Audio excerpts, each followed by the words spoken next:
ഇംഗ്ലണ്ടിലെ മഹാകവിയായിരുന്ന ടെന്നിസൺ രൂത്തിൻ്റെ പുസ്തകത്തെക്കുറിച്ച് എന്താണ് പറഞ്ഞിരിക്കുന്നത്?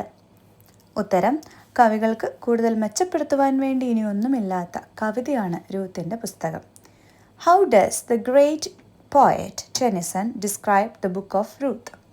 The great poet Tennyson describes the book of Ruth as a poem that leaves no room for further improvement for any poet. രൂത്തിൻ്റെ പുസ്തകം കഴിഞ്ഞാൽ രൂത്തിൻ്റെ പേര് പരാമർശിക്കുന്ന വേദഭാഗം ഏതാണ്? അതിൻ്റെ പ്രത്യേകത എന്ത്? ഉത്തരം: വേദഭാഗം മത്തായി 1:5 യേശുവിൻ്റെ വംശാവലിയോട് ചേർന്നാണ് രൂത്തിൻ്റെ പേര് പരാമർശിക്കുന്നത്. After the book of Ruth, where is Ruth's name mentioned again in the Bible, and what is notable about this mention?